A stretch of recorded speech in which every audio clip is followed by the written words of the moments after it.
Good morning student. आज हम पढ़ेंगे कक्षा 8वीं की हिंदी। हिंदी में पाठ है 7 और पाठ का नाम है दीदी की डायरी। क्या है ये? संकलित। दीदी की डायरी का मतलब है कि कई लोगों को क्या होता है, डायरी लिखने का आदत रहता है। सुबह से लेकर रात तक हमने क्या क्या काम किया और हमको किस समय कौन सा काम करना है, तो डायरी लिखना एक बहुत अच्छी बात है।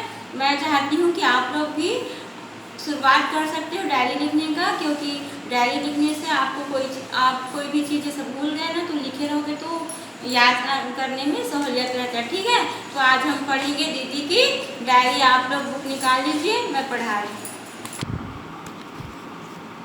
पाठ 7, दीदी की डायरी संकलित। डायरी का सामान्य सा अर्थ अपने दैनिक क्रियाकलापों को डायरी में अंकित करना।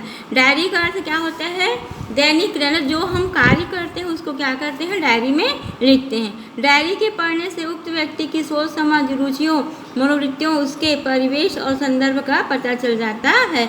जैसे आप किसी की डायरी को अगर पढ़ लेते तो किसी की डायरी पढ़नी नहीं चाहिए, जैसे आप लोग पढ़ भी ली हो तो हमें क्या पता चल जाएगा कि वह व्यक्ति कैसा है, उसकी मनोवृत्तियाँ क्या है, वह क्या चाहता है ना।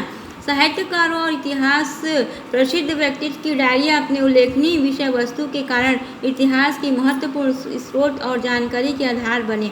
जैसे कि हम पुरानी चीज़ों को जानना चाहेंगे तो जो इतिहासकार हैं उन्होंने पुरानी चीज़ों के बारे में अपनी डायरी यानी एक बुक बनाई जिसमें वो लिखा हुआ है ना। तो जिसको हम क्या करते हैं, जानते हैं, वो क्या बन जाता है, महत्वपूर्ण स्रोत बन जाता है जानने का। प्रस्तुत पाठ में डायरी साहित्य की अन्य विधाओं की तरह एक विधा है। डायरी के विषय वस्तु पाठक के लिए कैसे महत्व रखते हैं, इसकी समझ को रखना, इस पर चर्चा करना और विद्यार्थियों में डायरी लेखन के प्रति चाहत पैदा करना जैसे विविध उद्देश्य अपेक्षित है। जैसे मैं अभी बता रही थी ना कि आप लोग भी चालू कर सकते हो डायरी लिखना, है ना। तो डायरी ये नहीं कि आप अपने जीवन, आप डायरी इस तरह से भी लिख सकते हो कि जैसे कि हम एक नोटबुक बनाए, नोटबुक में डालें कि इतने से इतने बजे हमको हिंदी पढ़ना है, इतने से इतने बजे हमको विज्ञान पढ़ना है, इतने बजे हमको खाना है, इतने बजे स्कूल जाना है। ये सब बातें भी आप अपनी डायरी में नोट कर सकते हो। और डायरी में ये भी नोट कर सकते हो कि आज हमें स्कूल में क्या पढ़ाया, कौन सा सब्जेक्ट था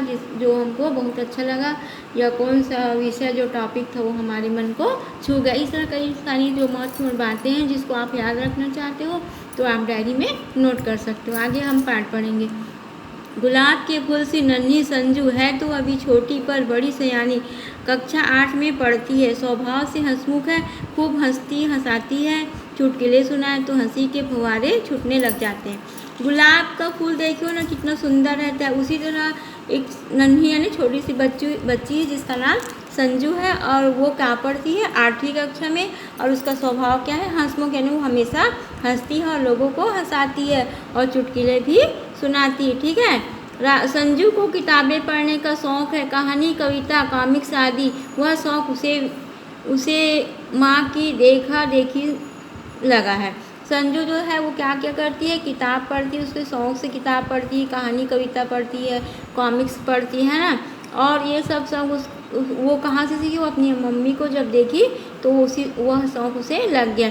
संजू चाहे कक्षा में अच्छे नंबर लाए या जन्मदिन मनाए, उसे उपहार मिलता है पुस्तक का। फलता उसके घर में छोटा सा पुस्तकालय बन गया है। स्कूल में भी उसे चटपटी पुस्तकें की तलाश रहती।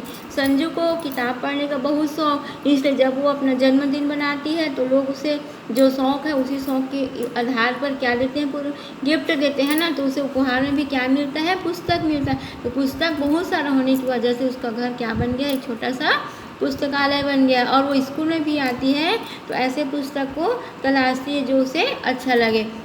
अभी पिछले दिन संजू ने गांधी साहित्य पढ़ा। बापू के सत्य के प्रयोग पुस्तक उसे बहुत पसंद आई। बापू ने इस प्रयोगों को अपनी डायरी में लिखा था। संजू ने सोचा वह भी डायरी लिखेगी। माँ ने भी उसका हौसला बढ़ाया। पिताजी को पता चला तो बहुत प्रसन्न हुए। उन्होंने उसे एक सुंदर डायरी ला दी। क्या हुआ, जब संजू स्कूल में कौन सी बुक पढ़ी, गांधी जी का साहित्य, उसमें क्या पढ़ा, सत्य के प्रयोग, यानी सत्य बोलने के लिए हमें क्या करना है ना, उसका प्रयोग कहाँ कहाँ होता है, वो उसको पढ़ी तो उसे वह पसंद आया। और उसने क्या सोचा कि बापू के इन प्रयोगों को क्या करेगी, वो डायरी में लिखेगी। तो संजू जो थी वह डायरी लिखने की कोशिश करने लगे और अपनी माँ जो थी वो बोली कि मैं डायरी लिखूँगी। तो उसकी माँ ने उसका हौसला बढ़ाने और उसको प्रेरित किया, हाँ अच्छी बात है तो डायरी लिखो। और उसके पिताजी जो थे उसके लिए भी प्रसन्न हुए और उन्होंने एक सुंदर डायरी लाकर उसको दे दी। अब संजू मुश्किल में पड़ गई कि वह कैसे शुरू करे। तभी उसे याद आया कि उसकी दीदी भी तो डायरी लिखती है। उसने दीदी को अपनी इच्छा बताई। क्या हुआ, अब संजू सोचने लगी कि डायरी तो मैं मंगवा ली हूँ पर मैं इसे कैसे शुरू करूँ। फिर उसको याद है कि उसकी जो दीदी थी वो भी क्या लिखती थी, डायरी लिखती थी। और उसने अपनी दीदी के पास जाकर अपनी इच्छा बताई कि मुझे भी डायरी लिखनी है। दीदी ने हौसला बढ़ाते हुए कहा, यह तो कोई कठिन बात नहीं, बस रात को मन लगाकर बैठ जाओ, दिन भर की सारी घटना याद करो और वैसे की वैसे लिख दो। इसे प्रतिदिन लिखते रहना जरूरी। संजू ने हट करते हुए कहा, दीदी आपकी डायरी दिखा दो ना, थोड़ा सा पढ़कर लौटा दूंगी।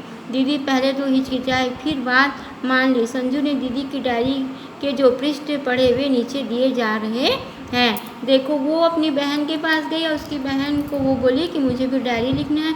तो उसकी दीदी भी बोली हाँ अच्छी बात है लिखो। तो वो पूछने लगी कि डायरी कैसे लिखनी चाहिए।